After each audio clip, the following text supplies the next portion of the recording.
Hello smart people, welcome back to new vlog. ఎలా ఉన్నారు? అందరూ బాగున్నారు కదా? నా వ్లాగ్స్ ని ఫస్ట్ టైం చూస్తున్నట్టయితే సబ్స్క్రైబ్ చేసుకొని చూడండి. అండ్ ప్లీజ్ ప్లీజ్ లైక్ చేయండి అన్నమాట. అండ్ ఇంకొక కొత్త వ్లాగ్ తో వచ్చినాను. ఇది డే ఇన్ మై లైఫ్ లో స్టార్ట్ చేశాను. బట్ మీకు తెలిసిందే కదా, అర్థంలో మనం ఆపేస్తాం అన్నమాట.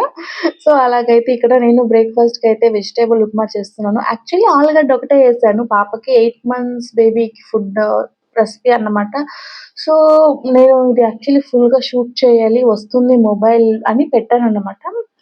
కానీ అది ఎప్పుడు ఎలా చేంజ్ అయిపోయిందో అయిపోయింది. నార్మల్ ఉప్మా చేసినట్టే, కాకపోతే ఆ నూనె బదులు ఘీ వేస్తాను. అండ్ కారం అండ్ షుగర్ వేయనన్నమాట. ఓన్లీ టమాటో, ఆనియన్ అండ్ ఆలు వేసాను ఆ రోజు, అంతే. ఇంకా పాప చాలా చిన్న బేబీ ఉండింది, 7.5 8 months కదా. సో ఇలా అయితే చేస్తున్నాను అనమాట. అండ్ ఈ రోజు స్టోరీలోకి వస్తే, తెలిసిందే కదా, ప్రతిరోజు పాజిటివ్తో ఒక స్టోరీ అయితే చేయాలి. స్టోరీలోకి వెళ్ళే ముందు నా వీడియోస్ ఫస్ట్ టైం చూస్తున్నట్టయితే ఒక లైక్ చేసుకొని చూడండి. అండ్ ఈ రోజు మన స్టోరీ ఏమంటే, ఒక అడవిలో అనుకోండి, ఊర్లో వద్దు, ఒక గొర్రెల మంద ఉండేది. దాంట్లో 5 గొర్రెలు ఉండేవన్నమాట. ఎప్పుడు అటుపక్క ఇటుపక్క తినుకొని హ్యాపీగా ఉండేవి. కానీ అవి ఏం డిసైడ్ అయినాయంటే, అడవి అంటే సింహం, పులి, నక్క అవన్నీ ఉంటాయి కదా. సో అవి ఏవి అటాక్ చేయకుండా మనమందరం ఎప్పుడు కలిసే తిందాము అని అనుకుంటాయి అన్నమాట. సో దానివల్ల ఎప్పుడు కలిసి ఉండడం వల్ల నలుగురు తింటుంటే ఒకటి చూసుకుంటూ ఉండేది. అలా ప్రతిరోజు షిఫ్ట్ చేంజ్ చేసుకుంటూ సింహానికి వాటికి వేటికి దొరకకుండా హ్యాపీగా ఉండేవాళ్ళు అన్నమాట.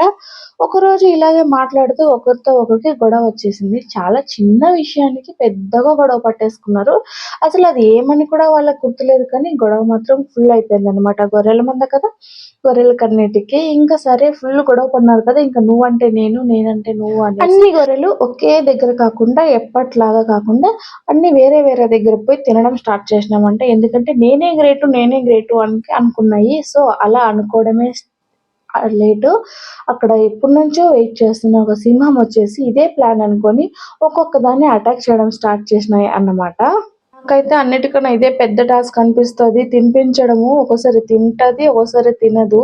ఇలా డిస్ట్రాక్ట్ అవుతూ ఉంటది. ఇంకా పెద్దగా అయితే ఇది చాలా పెద్ద టాస్క్ ప్రతి మొహంకి.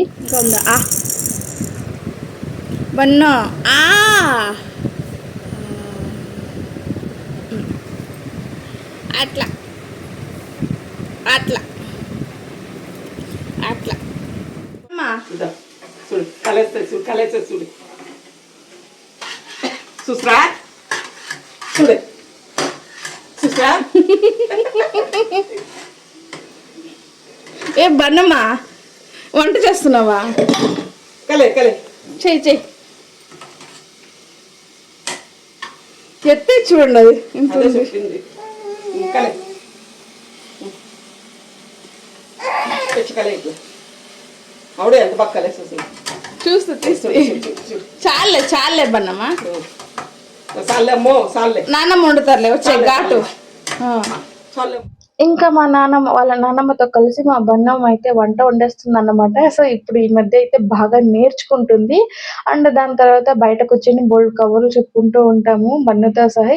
సో మాంటెసరీ స్కిల్స్ అని ఇప్పుడు అందరూ చెప్తున్నారు కదా, ఇలా ఏమన్నా వెజిటేబుల్ కట్ చేస్తున్నప్పుడు అలాంటి టైంలో ఇస్తే అవి పిల్లలకి చాలా హెల్ప్ అవుతాయి. అండ్ ఇప్పుడు మనం స్టోరీలోకి వచ్చేస్తే, సో అన్ని సపరేట్ ఉన్నాయి కదా. ఇంకా సింహం ఇదే ప్లాన్ అనుకోనేసి ఒక్కొక్క దాన్ని చంపడం స్టార్ట్ చేసింది అన్నమాట. చంపేద్దాము, మన ఫ్యామిలీ మెంబర్స్ అన్నమాట. అంటే చిన్నప్పటి నుంచి అన్న తమ్ముళ్ళు కానీ అందరూ ఎంత హ్యాపీగా బాగా ఉంటాము. కానీ అనుకోకుండా కొంచెం పెద్దయ్యాక చిన్న చిన్న గొడవలు పడి సపరేట్ ఉండడాలు చేస్తారన్నమాట. అండ్ మన పైన కోపం ఉండే వాళ్ళకి అదే టైము వాళ్ళు ఏదేదో చెప్పి ఆ సింహం లాగా వచ్చి మన తల చెడుపుకుంటే మన ఫ్యామిలీ వాళ్ళ మీదనే మనకి ద్వేషం వచ్చేలాగా చేస్తాము. దానివల్ల మనకి మనశ్శాంతి ఉండదు, మనం ప్రేమించే వాళ్ళకి మనశ్శాంతి ఉండదు.